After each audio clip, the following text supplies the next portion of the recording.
Aujourd'hui, on vous montre tout et on dévoile notre intimité.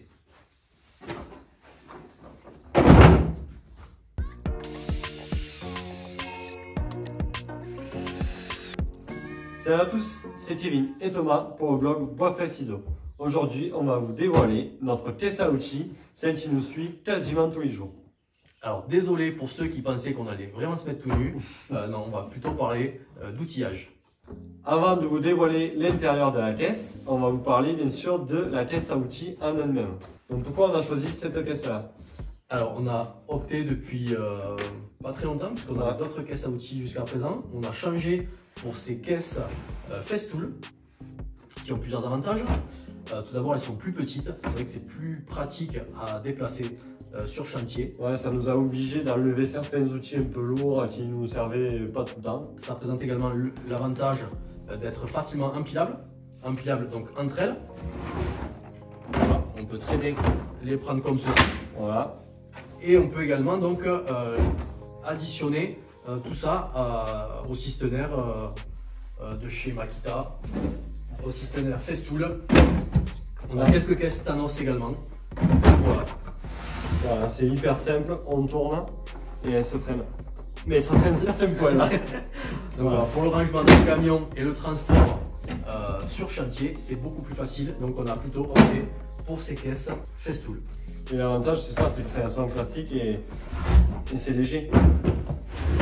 Néanmoins, on n'a pas quand même jeté notre caisse à outils qu'on avait avant, qu'on vous a même présenté comparé sur une autre vidéo. On les a simplement gardés dans nos outils de charpente et couverture. Bon, on en a. On vous montre réellement ce qu'on y cache au quotidien. Et comment on s'organise pour la ranger. Donc, la caisse à outils se comporte donc de 4 compartiments. Quand on l'achète, on a des petits compartiments, enfin des petites caisses comme ça. Bon, moi je les ai quasiment tous enlevés. Moi ça j'en ai gardé. T'en as gardé pas, ouais. Et ouais, ce qui est bien en plus quand on les achète, c'est qu'il y a des petits comme ça, des moyens et un très grand. Ça c'est pas mal. Sur le compartiment supérieur, on va pouvoir comparer avec le tien. Ouais. Donc j'ai d'abord des lunettes de protection. Hyper important. Qui me servent donc à chaque fois qu'on fait de la découpe, ou même qu'on utilise la défonceuse pour éviter de recevoir des copeaux dans les yeux. On va retrouver le cutter avec les lames de rechange.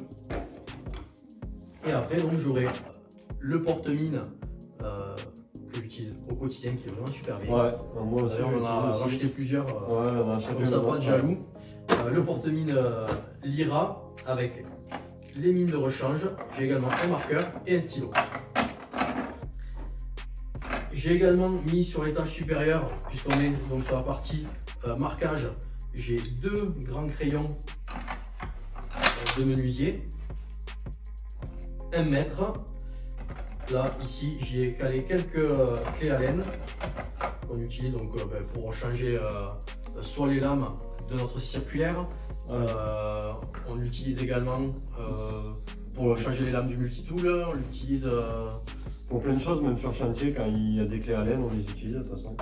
Voilà. Après, j'ai un compartiment où j'ai mis mes rouleaux de scotch, donc de scotch d'électricien comme ça, du gros scotch qui nous sert un peu à tout en fait. Ouais, c'est ça. Là c'est vraiment multifonction. Et après j'ai toujours avec moi des cales de différentes épaisseurs qui nous servent quand on pose une fenêtre à rattraper les niveaux, ouais. Quand on fait la pose de terrasse pareil, voilà, c'est toujours bien d'avoir des cales. Et là j'ai un petit forêt qui ne devrait pas être là, ouais. Mais qui est quand même qui est donc suite à un affûtage. C'est vrai que je l'ai laissé là-dedans, mais il faudra que je le range. C'est prévu pour bientôt. Et toi Thomas? Alors du coup en fait ça ressemble relativement à toi, j'ai fait un côté complètement traçage et un peu plus. Donc pour le traçage on a des crayons, une fausse équerre, un marqueur Lyra et plein d'autres marqueurs et des crayons. Après vu que j'avais un peu de place, dans le traçage encore bon, on a 1 mètre. J'ai aussi également un cutter et les lames de rechange, ça c'est obligatoire, de toute façon les lames de rechange. Ah mais tu me prends toujours les miennes en fait. Ouais. Il a des lames de rechange, je viens de le découvrir en fait, il me prend toujours les miennes dans la caisse. Après un petit niveau, celui-là il est assez pratique pour les prises électriques ou pour plein de petits points, enfin voilà, et en plus il est aimanté. J'ai là-dedans, ici dans ce compartiment, un pointeau pour rentrer les têtes de pointe ou pour les sortir même. Une petite gomme et quelques mèches en métaux. Donc après c'est relativement classique. Ici j'ai un Chatterton et dessous j'ai plein de petits embouts là. Plein de petits embouts des fois, bon ça sert tout le temps quand on les perd et tout. Voilà. Ah, mais du coup, je saurais où les prendre. Voilà, tu sais où les prendre. Mais regarde, il y a juste ici une boîte à embout. Donc ça, c'est pareil, c'est hyper important. Ça permet de, sur le chantier, se dépatouiller quand, avec la visseuse. On a des clés Allen, des clés plates, enfin les embouts pardon plats. Donc voilà, un tour rapide. Mais voilà, il y a surtout tout ce qu'il faut pour bien tracer. Et du coup, contrairement à Kevin, j'enchaîne. J'ai mes lunettes de l'autre côté. Et ici, c'est mon compartiment de tournevis et de clés. Donc, j'ai les clés Allen, une clé à molette classique, quelques clés plates avec des embouts piqués, une clé à pipe. Et après, j'ai un assortiment de tournevis plats, donc essentiels, un gros, des petits, un petit électricien, des tournevis cruciformes. Donc, moi, j'ai décidé de ne pas prendre des PZ. Parce qu'au final, on arrive à toujours s'en sortir avec un PH. Avec un PZ, on ne pourrait pas aller sur le PH. Et au fond, j'ai toujours deux papiers à poncer, ce qui est super quand on coupe du bois, par exemple, pour enlever les petits éclats. Voilà, ça sert toujours. Et oui, il y a un petit tournevis plat à champignons, des fois ça aide.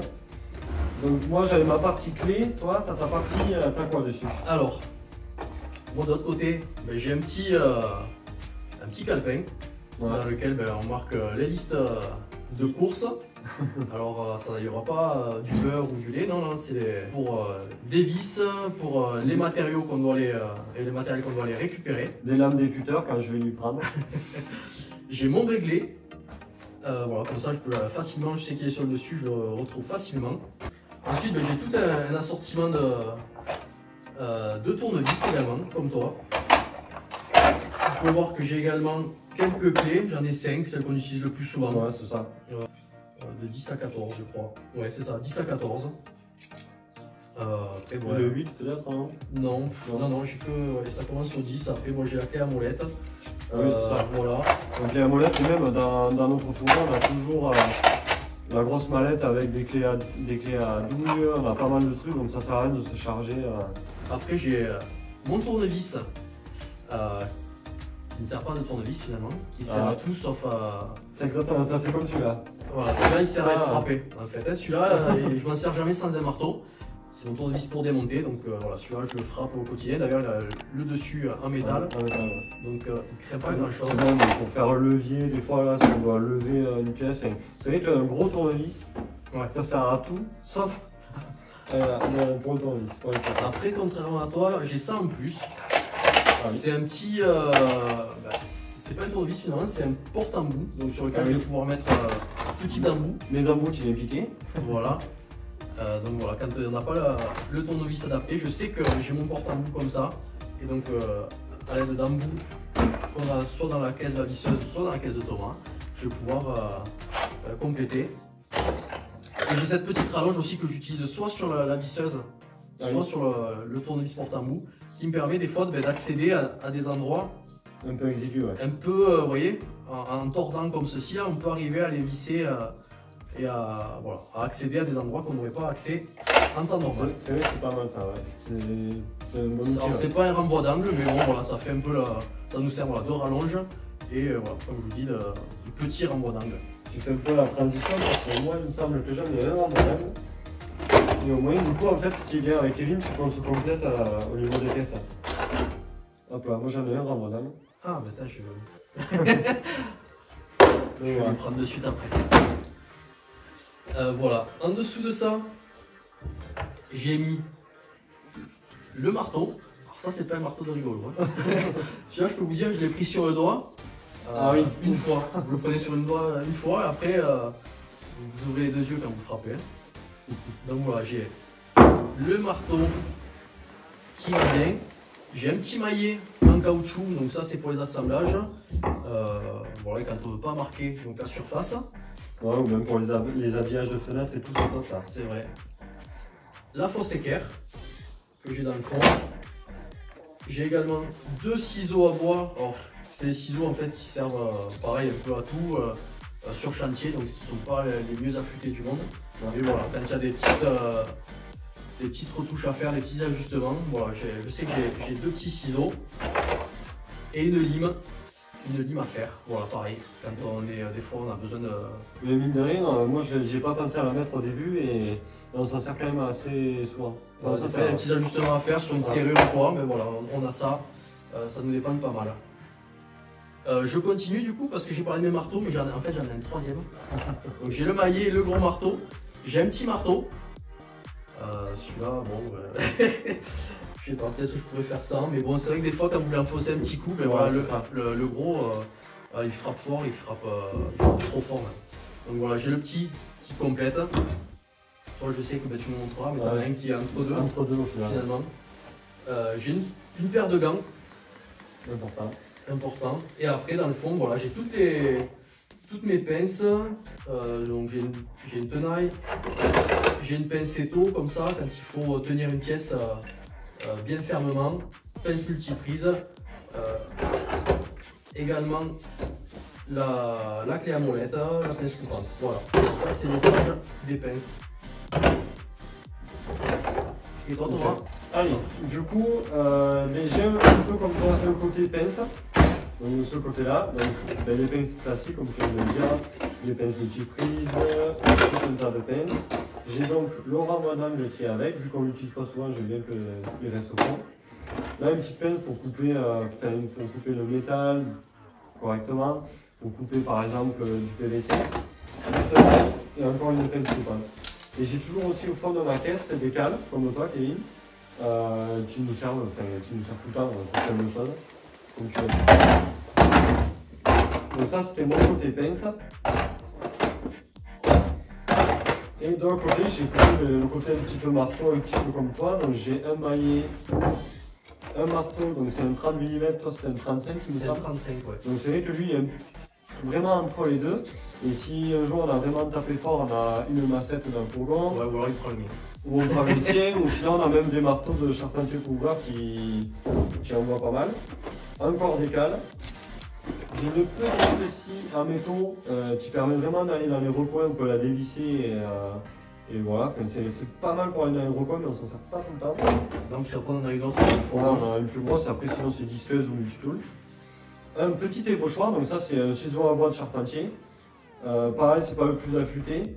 Prenez toujours des petits cartons comme ça pour essayer de les garder le plus longtemps. Kevin, je crois que tu as fait pareil. Ouais, je fais pareil. Et après, j'ai une petite scie japonaise. Ouais, voilà, ça c'est bien. Et après, j'ai une petite scie japonaise, donc c'est super, elle rentre bien. Elle coupe super bien, enfin voilà, c'est top. Voilà ce qu'il y a dans ma caisse.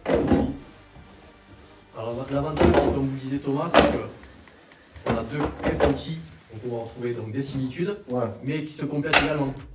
Mais par exemple, pour les scies. Pour la scie, voilà, on en a une, après bon, on a d'autres scies à main, mais voilà, on sait qu'on a cette scie japonaise pliante dans sa caisse, et comme on travaille au quotidien ensemble, voilà, pas besoin d'en avoir 2. J'ai rajouté